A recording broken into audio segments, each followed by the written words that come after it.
चलिए, आज बात करते हैं भारत के एक ऐसे राज्य की।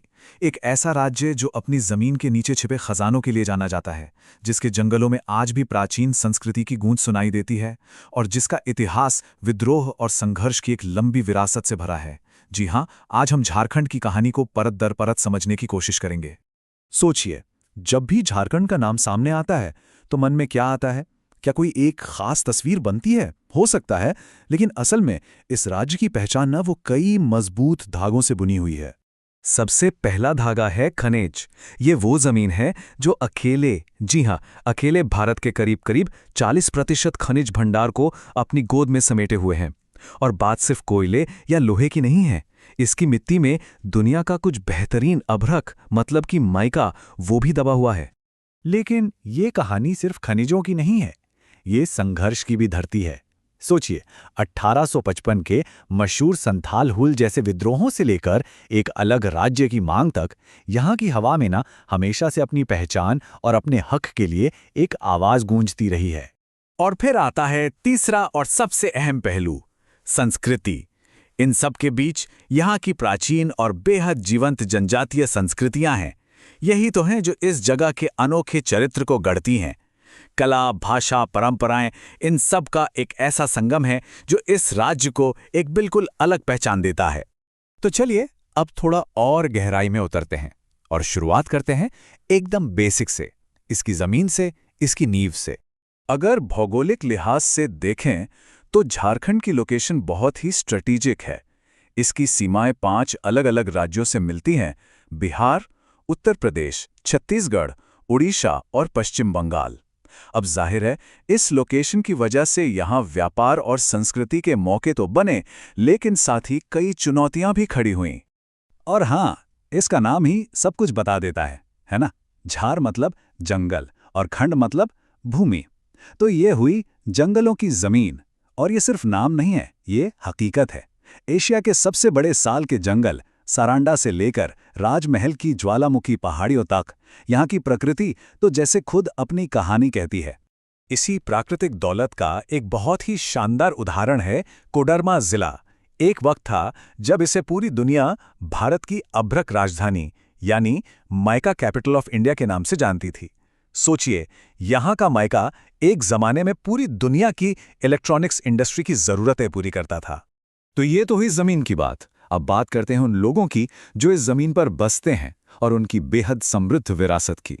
यहाँ के लोगों की विरासत भी उतनी ही गहरी है जितनी यहाँ की खदानें, ये कहना गलत नहीं होगा।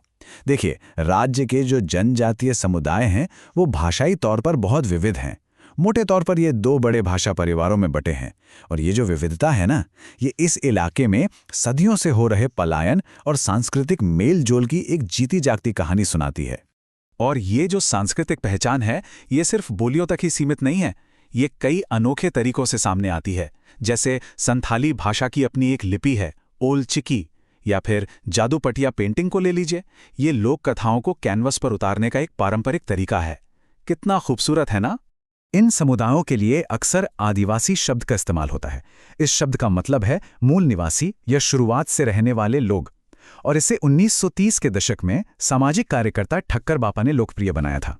अब जब पहचान इतनी अलग और मजबूत हो तो उसे सहेजने का, उसे बचाने का संघर्ष भी होता है। और यहीं से शुरू होती है स्वशासन के लिए एक लंबे और ऐतिहासिक संघर्ष की कहानी। ये जो अपनी पहचान की लड़ाई थी ना, ये कोई 1-2 दिन की नहीं थी, ये दशकों तक चली। ये टाइमलाइन उसी लंबे सफर के कुछ बहुत जरूरी पड़ावों को दिखाती है। 1855 के संथाल विद्रोह से कहानी शुरू होती है, फिर साइमन कमीशन को मेमोरेंडम दिया जाता है और आखिरकार साल 2000 में एक अलग राज्य के तौर पर मंजिल मिलती है। और सबसे दिलचस्प बात क्या है जानते हैं? राज्य के गठन की तारीख, यानी 15 नवंबर। इसे जानबूझकर महान आदिवासी स्वतंत्रता सेनानी बिरसा मुंडा की जयंती के दिन चुना गया। मतलब राज्य का जन्मदिन ही इसके संघर्ष के इतिहास को एक श्रद्धांजलि है।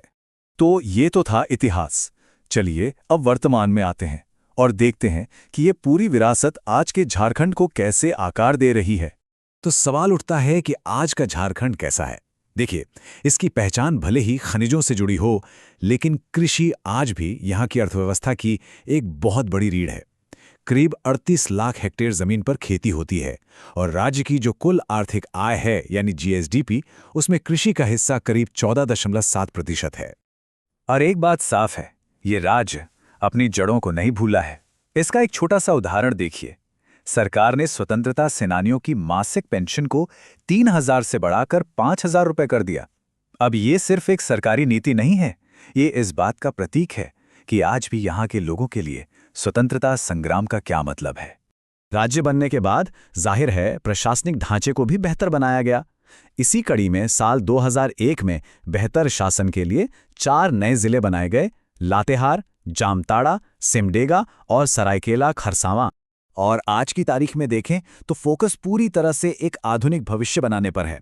एक तरफ बरी हजारीबाग में इंडस्ट्रियल डेवलपमेंट सेंटर बन रहा है, तो दूसरी तरफ रांची में साइंस सिटी की स्थापना हो रही है। और कृषि में तो कमाल ही हो रहा है। गुमला जिले की रागी क्रांति की सफलता इतनी बड़ी है कि ये हार्वर्ड यूनिवर्सिटी के लिए एक केस स्टडी बन गई है। तो कहां आदिवासी विद्रोह और कहां आज की ये आधुनिक रागी क्रांति। झारखंड की कहानी सच में एक बड़े बदलाव की कहानी है। और ये सफर हमें एक बहुत ही अहम सवाल पर लाकर छोड़ देता है कि अपनी इतनी मजबूत पहचान और विरासत की नींव पर खड़ा ये राज्य अब अपने भविष्य का अगला अध्याय क्या लिखेगा।